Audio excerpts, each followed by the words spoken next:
తెలంగాణ ప్రజలు మార్పు కోరుకుంటున్నారని కేంద్ర మంత్రి కిషన్ రెడ్డి అన్నారు. జూబ్లీహిల్స్ ఉప ఎన్నికపై ఫోకస్ పెట్టిన బీజేపీ యూసఫ్గూడలో బూత్ కమిటీ మీటింగ్ నిర్వహించింది. ఈ సమావేశంలో తెలంగాణ బీజేపీ అధ్యక్షుడు రామచంద్రరావు, ఎంపీ రఘునందన్ రావుతో పాటు పలువురు బీజేపీ నేతలు పాల్గొన్నారు.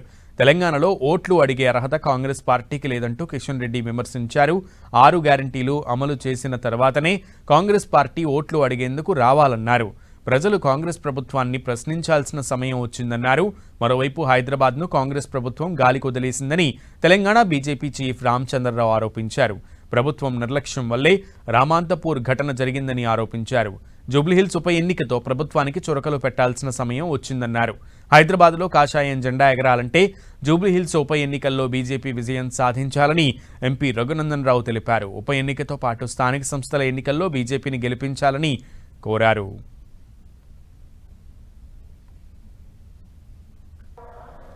తెలంగాణ ప్రజలు మార్పు కోరుకుంటున్నారు. తెలంగాణలో ఏదైతే కాంగ్రెస్ పార్టీ మార్పు అని చెప్పి మరి ఈరోజు తెలంగాణలో ఏ మాత్రం మార్పు తీసుకురాలేదు. గతంలో బీఆర్ఎస్ పార్టీ ఏ రకంగా పరిపాలన చేసిందో ఈరోజు కాంగ్రెస్ పార్టీ కూడా అదే పరిపాలన చేస్తూ ఉంది. 6 గ్యారెంటీలు ఏమైందో చెప్పిన తర్వాతనే ఈరోజు కాంగ్రెస్ పార్టీ జూబ్లీహిల్స్లో అడుగు పెట్టాల్సినటువంటి అవసరం ఉంది. రేపు స్థానిక సంస్థల ఎన్నికల్లో కూడా ఇదే విధానము ప్రతి గ్రామంలో కూడా కాంగ్రెస్ పార్టీ నాయకులను ప్రశ్నించాలి.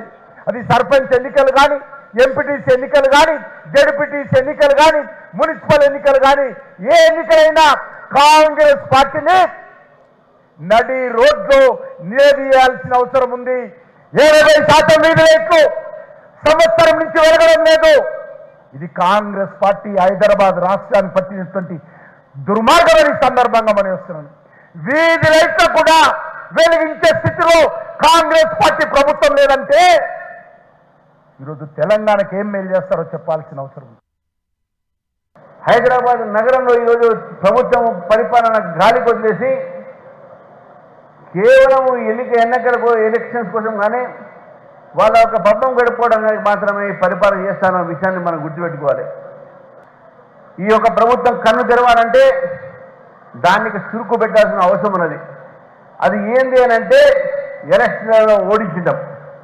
రేపు జరగబోయేటటువంటి జూబ్లీహిల్స్ బై ఎలక్షన్స్లో భారతీయ జనతా పార్టీని గెలిపించి ఇటు ప్రభుత్వాన్ని అదేవిధంగా మొన్న పోయినటువంటి ఒక 10 సంవత్సరాలు పరిపాలించే బీఆర్ఎస్కు ఒక గుణపాఠాన్ని నేర్పాల్సిందిగా జూబ్లీహిల్స్ ప్రజలు నేను కోరుతా ఉన్నాను. మిత్రులారా, 7 డివిజన్లకి ఒక్కొక్క డివిజన్కి ఒక్కొక్క ఎమ్మెల్యే గారు, ఒక్కొక్క డివిజన్కి ఒక ఎంపీ వచ్చి బరాబరి జూబ్లీహిల్స్ లో ఉంటాం.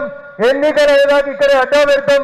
జూబ్లీహిల్స్ ని దుబ్బాక 2020 గెలిచినట్టు జూబ్లీహిల్స్ కూడా గెలిచి గౌరవనీయులు కిషన్ రెడ్డి గారికి, గంగాపురం కిషన్ రెడ్డి గారికి మనం బహుమతి ఇవ్వాలి. పార్టీ ఎవరికి ఇచ్చినా దుబ్బాకలు ఎట్లా కొట్లాడినవో జూబ్లీహిల్స్ అట్లా కొట్లాడాలి. కొట్లాడతారా? Nation first, party next, individuals last అని కొట్టారేటువంటి పార్టీ భారతీయ జనతా పార్టీ. ఈ ఎన్నిక గెలవడం, దుబ్బాక ఉప ఎన్నిక గెలిస్తే భాగ్యనగరంలో 48 మంది కార్పొరేటర్లు గెలిచినాం. ఎన్ని గెలిచినాం?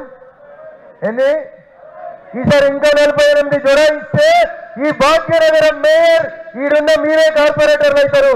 భాగ్యనగరం మీద కాషాయం జెండా ఎగరాలంటే ముందు జూబ్లీహిల్స్ ఉప ఎన్నిక గెలవాలి.